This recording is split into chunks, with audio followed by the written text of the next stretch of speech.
भवानी शंकरो वंदे श्रद्धा विश्वास रूपिणौ याभ्यां विना न पश्यन्ति सिद्धः स्वन्तः स्थमीश्वरम्। हर हर महादेव। जगतपिता शिव यूट्यूब चैनल में आप सभी भगवत प्रेमी दर्शकों का हार्दिक स्वागत है। भगवान श्री प्रसन्न वदनेश्वर महादेव जी की कृपा से आप सभी स्वस्थ सकुशल और प्रसन्न होंगे, ऐसा मुझे विश्वास है। आज इस वीडियो में हम जानेंगे कि चैत्र नवरात्रि का प्रारंभ कब से हो रहा है, कलश स्थापन का मुहूर्त क्या है और शिव भक्तों को विशेष रूप से जो अखंड शिव साधना कर रहे हैं उन्हें नवरात्रि के अवसर में क्या करना चाहिए। आगे जो भी जानकारियां मैं आपको दूंगा वह सब ऋषिकेश पंचांग पर आधारित है, जो काशी से प्रकाशित होता है और देश भर का सर्वमान्य पंचांग है। देखिए, चैत्र शुक्ल पक्ष का वैसे प्रारंभ पंचांग के अनुसार आप देखेंगे तो वह 20 मार्च से हो रहा है, लेकिन इस बार प्रतिपदा तिथि का क्षय है, इसलिए 20 मार्च को आप कलश स्थापन नहीं करेंगे, क्योंकि 20 मार्च को तो द्वितीया तिथि है। सूर्योदय की तिथि के अनुसार 20 मार्च शुक्रवार को द्वितीया तिथि है, पूरे दिन भर द्वितीया तिथि है। सूर्योदय भी द्वितीया की तिथि में ही होगा, इसलिए कलश स्थापन जो होगा वह 19 मार्च गुरुवार के दिन होगा। ऋषिकेश पंचांग के अनुसार 19 मार्च गुरुवार को प्रातःकाल 6:40 तक अमावस्या की तिथि रहेगी। सूर्योदय का समय है 6:02, तो सूर्योदय तो अमावस्या तिथि में हो रहा है, लेकिन आप ध्यान दें प्रातःकाल 6:40 तक ही अमावस्या है और उसके उपरांत प्रतिपदा तिथि लग जा रही। तो 19 तारीख को आपको प्रतिपदा मिलेगी, यद्यपि उस दिन उदया तिथि के अनुसार अमावस्या ही रहेगी, लेकिन 20 मार्च शुक्रवार को तो पूरे दिन द्वितीया तिथि है और उस दिन सूर्योदय भी द्वितीया तिथि में ही हो रहा है। ऐसा भी नहीं है कि 20 मार्च को आपको प्रतिपदा तिथि सूर्योदय के समय थोड़ी देर मिल जाए, ऐसा नहीं है। तो स्पष्ट निर्णय है कि 19 मार्च गुरुवार के दिन ही आपको कलश स्थापन करना है। और कब करना है? प्रातःकाल 6:40 के बाद। 6:40 तक तो अमावस्या की तिथि है, तो आप 19 मार्च गुरुवार को प्रातःकाल 6:40 के बाद कलश स्थापन कर सकते हैं। और इसी दिन से ही रौद्र नामक संवत्सर का प्रारंभ भी हो जाएगा। जिन लोगों के यहाँ कोई आचार्य या पंडित जी आकर के कलश स्थापन की विधि कराते हैं तो उन्हें तो कोई समस्या नहीं है, उनके मार्गदर्शन में आप आसानी से ऐसा कर पाएंगे। नवरात्रि का जो उपवास रखते हैं उन्हें वह उपवास भी उसी दिन से ही प्रारंभ करना है। जो लोग श्री दुर्गा सप्तशती का पाठ करते हैं, नवरात्रि पर्यंत साधनाएं करते हैं, अपने इष्ट देव का मंत्र आदि जाप करते हैं, तो उन्हें भी 19 मार्च गुरुवार से ही यह सब प्रक्रिया प्रारंभ करनी होगी। नवरात्रि में आने वाली अन्य महत्वपूर्ण तिथियों को भी जान लेते हैं। जो लोग माता काली का विशेष रूप से पूजन करते हैं उन्हें सप्तमी तिथि को माता काली का पूजन विशेष रूप से करना चाहिए। 25 मार्च बुधवार को सप्तमी तिथि है। 26 मार्च गुरुवार को महाअष्टमी है।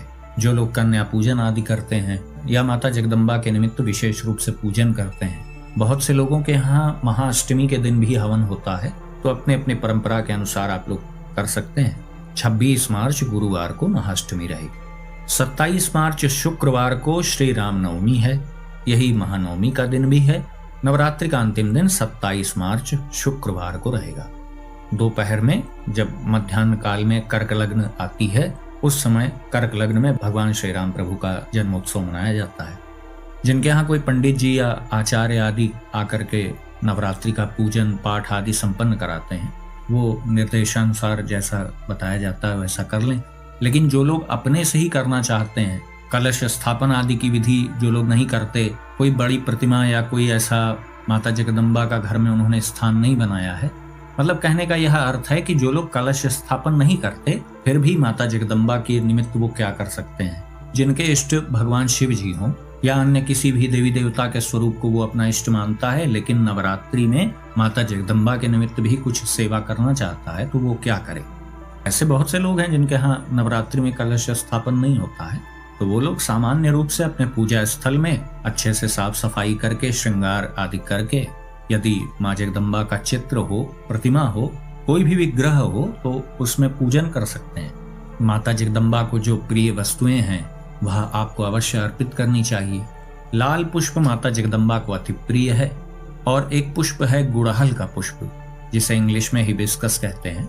मैं लाल रंग के गुड़हल की बात कर रहा हूँ, वैसे आते तो सफेद रंग के भी हैं, नीले रंग के गुड़हल भी आते हैं, लेकिन उसमें सबसे प्रिय माता जगदम्बा को लाल गुड़हल है। उसकी माला या एक पुष्प भी आप उन्हें अर्पित कर सकते हैं। नीले रंग का जो गुड़हल होता है वह विशेष रूप से माता काली जी या माता के जो उग्र स्वरूप हैं उनको अति प्रिय है, उनको अर्पित करना चाहिए। श्वेत रंग का जो गुड़हल होता है वह माता सरस्वती जी के लिए है। वैसे सुगंध वाले पुष्प ही माता जगदम्बा को चढ़ाने चाहिए, लेकिन कुछ ऐसे पुष्प भी हैं जिनमें सुगंध नहीं है फिर भी माता को प्रिय है। उनमें से गुड़हल एक है। गुड़हल में महक नहीं होती है लेकिन फिर भी माता जगदम्बा को अति प्रिय है। श्वेत पुष्प भी जो सुगंध से युक्त हो वह भी आप माता जगदम्बा को अर्पित कर सकते हैं। जैसे बेला का पुष्प श्वेत होता है लेकिन उसमें सुगंध बहुत दिव्य होती है। जूही का पुष्प हो, रजनीगंधा का पुष्प हो, हरश्रृंगार का पुष्प भी श्वेत होता है लेकिन उसमें सुगंध होती है, इसलिए आप उसे भी अर्पित कर सकते हैं। सुगंधित पदार्थ नवरात्रि में माता जगदम्बा को अवश्य अर्पित किए जाते हैं, लेकिन इस बात का ध्यान रखें कि स्वयं सुगंधित पदार्थों को प्रयोग करने से बचें। नवरात्रि में बेला का इत्र, गुलाब का, चंदन का, चमेली का, जैसा भी आपको अच्छा इत्र मिल जाए वह आप माता जगदम्बा को अवश्य अर्पित करें। छोटी शीशी आप इत्र की ले लें, उसे रुई में लगा करके, कॉटन में लगा के आप प्रतिदिन चढ़ा सकते हैं। स्वयं से बना करके माता जगदम्बा के लिए कुछ भोग अवश्य अर्पित करना चाहिए। यथाशक्ति अपने सामर्थ्य के अनुसार कुछ भी जो आप बना सकें अपने से स्वयं से बना करके आप कोई भोग पदार्थ अवश्य अर्पित करें। ये बिल्कुल सामान्य बातें मैं आपको बता रहा हूँ उन लोगों के लिए जो कलश स्थापन नहीं करते, किसी आचार्य या पंडित जी आदि का सहयोग उनके पास नहीं है, वो अपने से ही सामान्य रूप से सरल विधि से कैसे माता जगदम्बा को प्रसन्न कर सकते हैं, तो उसके लिए ही मैं आपको बता रहा हूँ। पान, सुपारी, लौंग और इलायची यह भी माता जगदम्बा को अवश्य अर्पित करने चाहिए। लाल रंग के फलों को अर्पित करना चाहिए। अनार बहुत प्रिय है माता जगदम्बा को, अनार का फल आप अवश्य चढ़ाने का प्रयास करें। लाल या भूरे रंग के नैवेद्य, मिष्ठान आदि अर्पित करने चाहिए। आपके पास यदि धातु की माता जगदम्बा की प्रतिमा है तो आप चाहें तो उनका पंचामृत से अभिषेक भी कर सकते हैं। दूध, दही, घृत, शहद और शर्करा और कुछ पंचमेवा आदि डाल करके आप पंचामृत बना सकते हैं। उससे माता जगदम्बा का स्नान करा सकते हैं आप। अखंड दीप भी यदि आप जला सकते हैं तो आपको जलाना चाहिए। नहीं जला सकते हैं तो कम से कम पूजन के समय जितनी देर आप पूजन कर रहे हैं तब तक तो एक दीप जलना ही चाहिए। धूप दीप दिखाएं, कर्पूर की आरती करें, पुष्पांजलि दें, माथा टेक के प्रणाम करें। बाद में आपने जो प्रसाद अर्पित किया है उसे आदर पूर्वक ले लीजिए, उसे ग्रहण करिए। जो लोग पूरी नवरात्रि में श्री दुर्गा सप्तशती का पाठ करना चाहते हैं वो लोग पाठ भी कर सकते हैं। बहुत से लोग नवार्ण मंत्र का जाप करते हैं, वह भी अच्छी बात है, लेकिन यह ध्यान रखना है कि नवार्ण मंत्र का आप पवित्र आसन पर बैठकर रुद्राक्ष या स्फटिक की माला से ही उसका जाप करें। प्रारंभ और अंत में पहले गणेश जी के नाम मंत्र का एक माला जाप आपको करना चाहिए। जो लोग ओंकार सहित मंत्रों का जाप करते हैं वो लोग प्रणव के साथ गंग गणपतये नमः का जाप कर सकते हैं। जो लोग प्रणव युक्त मंत्रों का जाप नहीं करते हैं वो श्री गणेशाय नमः इस नाम मंत्र का एक माला जाप कर सकते हैं। नवार्ण मंत्र जाप करने के पहले और जब नवार्ण मंत्र का जाप पूर्ण हो जाए तो उसके बाद भी एक माला गणेश जी के नाम मंत्र की होनी चाहिए। यदि आपके इष्ट भगवान महादेव जी हैं तब तो आपको अवश्य ही माता जगदम्बा के प्रति कृतज्ञ रहना चाहिए, क्योंकि माता जगदम्बा भगवान महादेव जी की ही शक्ति है। भगवान शिव जी का जो ऐश्वर्य वैभव है वही माता जगदम्बा है। शिव जी का जो शिवत्व है वही माता जगदम्बा है। एक दूसरे से बिल्कुल भी भिन्न नहीं है। जो भी इन्हें भिन्न समझता है वह अल्पज्ञ है, आप इतना समझ लें। यदि आपके इष्ट भगवान महादेव जी हैं, आप अखंड शिव साधना भी करते हैं, तो नवरात्रि में आप 9 दिन विशेष रूप से उस मंत्र का जाप कर सकते हैं, अधिक संख्या में, जिस मंत्र का आप अखंड शिव साधना में जाप करते हैं।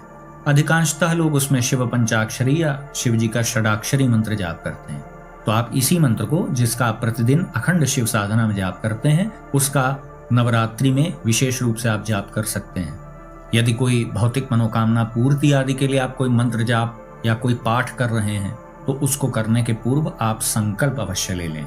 दाहिने हाथ में जल, अक्षत, पुष्प आदि लेकर के अपना नाम, गोत्र, पिता या पति का नाम, किस स्थान पर आप ऐसा कर रहे हैं, संवत्सर का नाम, मास का नाम, पक्ष का नाम, तिथि कौन सी है, वार कौन सा है, इन सब का उच्चारण करने के बाद आप अपनी मनोकामना प्रभु के सामने रखें और उस मनोकामना की पूर्ति के लिए आप कौन सा मंत्र कितनी संख्या में जाप करेंगे या कौन सा पाठ कितनी संख्या में आप करेंगे, इन सब का विवरण आप संकल्प में बोल दीजिए। अंत में आप ऐसा मानसिक रूप से प्रार्थना कर सकते हैं कि हे प्रभु, आप मुझे ऐसा सामर्थ्य दें कि मैं इस संकल्प को पूर्ण कर सकूं। फिर वो हाथ में आपने जो अक्षत जल पुष्प आदि लिया है वह माता जगदम्बा के पास या भगवान शिव जी के पास ही आप छोड़ दीजिए। यदि अपने इष्ट या माता जगदम्बा की प्रसन्नता के लिए आप कुछ कर रहे हैं, कोई मंत्र जाप या पाठ कर रहे हैं, माता को आप प्रसन्न करने के उद्देश्य से ऐसा कर रहे हैं, तो फिर कोई संकल्प आदि लेने की आवश्यकता नहीं। श्री सिद्ध कुंजिका स्तोत्र का पाठ भी नवरात्रि में बहुत महत्वपूर्ण है। बहुत से लोग संकल्प लेकर या बिना संकल्प के ही इसका अधिक संख्या में नवरात्रि में पाठ करते हैं। यद्यपि इसका बहुत अधिक संख्या में जब पाठ कर लिया जाता है तो हवन अनिवार्य है, इतना अवश्य जान लें। कोई भी इसका पाठ करे यदि अधिक संख्या में वो कर रहा है तो फिर इसकी पूर्णता तभी होगी जब इसके निमित्त विधिवत हवन होगा। सामान्य रूप से एक पाठ माता जगदम्बा की प्रसन्नता के लिए तो सभी कर सकते हैं, लेकिन बहुत से लोग नवरात्रि की अवधि में इसका अधिक संख्या में पाठ करते हैं। प्रतिदिन कोई 101 पाठ करता है, कोई 501 पाठ करता है प्रतिदिन, कोई 51 पाठ ही करता है, कोई 21 पाठ करता है प्रतिदिन। कहने का ये मतलब है कि जब इसका अधिक संख्या में आप पाठ करें श्री सिद्ध कुंजिका स्तोत्र का, तो फिर इसकी पूर्णता के लिए हवन अनिवार्य है। महिलाओं के लिए यद्यपि ऐसा नहीं है, यदि वो पाठ कर रही हैं तो वो हवन स्वयं से ना भी कर पाए तो जीवों की सेवा कर दें, माता के या भगवान शिव जी के भक्तों को भोजन करा दें, मंदिर में कुछ दान आदि कर दें, तो उससे भी उनकी जो विधि उन्होंने की है उसकी पूर्णता हो जाती है। लेकिन जो पुरुष साधक हैं उन्हें यह आवश्यक है कि वो यदि अधिक संख्या में इस स्तोत्र का पाठ करें तो इसकी पूर्णता के लिए फिर उन्हें हवन अवश्य करना चाहिए। विधि पूर्वक अपने से आप कर पाए तो बहुत अच्छी बात है, यदि नहीं कर पाते हैं तो किसी श्रेष्ठ विद्वान या आचार्य के मार्गदर्शन में आपको अवश्य ऐसा करना चाहिए। हवन के साथ साथ ही आपको जीवों की सेवा भी करनी है और कुछ लोगों को यदि आप भोजन करा दें, कन्याओं के निमित्त कोई सेवा कर दें, उन्हें भोजन करा दें, कुछ वस्त्र दक्षिणा आदि का दान करें, कुछ खाद्य पदार्थों का आप दान कर सकते हैं। छोटी कन्याएं जो होती हैं उनकी सेवा से भी आपके अनुष्ठान की पूर्णता हो जाती है। और जो लोग नवरात्रि पर्यंत श्री दुर्गा सप्तशती का पाठ करते हैं विधि पूर्वक, उन्हें तो हवन करना ही करना है, उसमें तो कोई दो राय है नहीं। बहुत से शिव भक्त जो अखंड शिव साधना वाले मंत्र का जाप नवरात्रि पर्यंत करते हैं तो वह भी चाहे तो अच्छी बात है, वो भी पूर्णता के लिए हवन कर सकते हैं। क्योंकि ऐसा भी हो सकता है कि कोई शिव जी का भक्त है, वह शिव मंत्र का भी जाप कर रहा है और साथ में श्री दुर्गा सप्तशती का या श्री सिद्ध कुंजिका स्तोत्र का पाठ कर रहा है नवरात्रि में, तो उसके लिए भी अंत में हवन अनिवार्य हो ही जाएगा। बाकी नवरात्रि में तो फिर महाकाली, महालक्ष्मी, महासरस्वती, इन तीनों स्वरूप का पूजन होता है। उग्र साधनाएं भी होती हैं नवरात्रि में, लेकिन आप सभी जानते हैं कि यहाँ हम आपको केवल सात्विक साधनाओं के विषय में जानकारी देते हैं, जो भौतिक मनोकामना पूर्ति आदि के उद्देश्य से की जाती है या प्रभु की प्रसन्नता के लिए, मात्र यही उद्देश्य होता है। नवरात्रि में पूरी तरह से पवित्र जीवन शैली का पालन करना चाहिए। पवित्र आहार आप लें, बिल्कुल सात्विक जीवन शैली का पालन करें, व्यर्थवाद विवाद से बचें, वाणी और अंतःकरण की पूरी पवित्रता रखें। बहुत विलासितापूर्ण जीवन नवरात्रि में नहीं जीना चाहिए। नवरात्रि का जो अवसर है वह तप का अवसर है। नवरात्रि में सकारात्मक, नकारात्मक हर प्रकार की अव्यक्त शक्तियां सक्रिय रहती हैं। जैसे महारात्रियों में हर प्रकार की शक्तियां सक्रिय रहती हैं, उसी प्रकार से यह नवरात्रियों का पर्व है। साधक साधिकाओं को और हर व्यक्ति को, विशेष रूप से महिलाओं को, बच्चों को सुगंधित पदार्थों का प्रयोग नहीं करना चाहिए, जैसे परफ्यूम है, इत्र है। माता जगदम्बा को तो आप अवश्य ही इत्र अर्पित कर सकते हैं, लेकिन आप स्वयं के लिए प्रयोग ना करें। जो लोग निशीत काल में ध्यान साधना करना चाहते हैं या निशीत काल में पाठ या मंत्र जाप करना चाहते हैं, वो भी कर सकते हैं। तो मैं समझता हूँ कि आप सभी को स्पष्ट हो गया होगा कि कब कलश स्थापन करना है, नवरात्रि का प्रारंभ कब से है, कब नवरात्रि का समापन होगा, और माता जगदम्बा को प्रसन्न करने के लिए सामान्य रूप से हम क्या कर सकते हैं। यहाँ पर उन लोगों को ध्यान में रख करके यह वीडियो बनाया गया है कि जिनके यहाँ कलश स्थापन आदि नहीं होता है, जो भगवान की कोई प्रतिमा आदि नहीं रखे हुए हैं, केवल चित्र आदि ही है, माता जगदम्बा का भी वो केवल चित्र आदि या कोई प्रतिमा आदि रखे हुए हैं, तो एक सामान्य विधि मैंने बता दी। यदि आपके इष्ट भगवान महादेव जी हैं, भगवान शिव जी हैं, तो आप अखंड शिव साधना में जिस मंत्र का जाप करते हैं उसका ही अधिक संख्या में आप नवरात्रि पर्यंत भी जाप कर सकते हैं। नवरात्रि की अवधि में किया हुआ मंत्र जाप, स्तोत्र पाठ, नाम जाप, ये सब कुछ बहुत अद्भुत प्रभावशाली हो जाता है। और बहुगुणित होकर के इसका लाभ आपको प्राप्त होता है। जैसे महारात्रियों में साधना का विशेष महत्व है, वैसे ही नवरात्रि में भी साधना का महत्व है। तो आज का वीडियो हम यहीं समाप्त करते हैं। आशा करता हूँ जो भी जानकारी दी गई वो आपके लिए उपयोगी सिद्ध होगी। यदि वीडियो अच्छा लगा तो इसे लाइक करें, अपने मित्रों बंधु बांधवों के साथ शेयर करें। यदि इस चैनल पर आप पहली बार आए हैं तो कृपया इस चैनल को सब्सक्राइब करें। तो भगवान श्री कालमुक्तेश्वर महादेव जी से मैं ऐसी प्रार्थना करता हूँ कि वो आप सभी को सदा सुखी, स्वस्थ और ऊर्जावान बनाए रखें। मिलते हैं अगले वीडियो में एक नई जानकारी के साथ। तब तक के लिए आप सभी भगवत प्रेमी भक्तों को हर हर महादेव।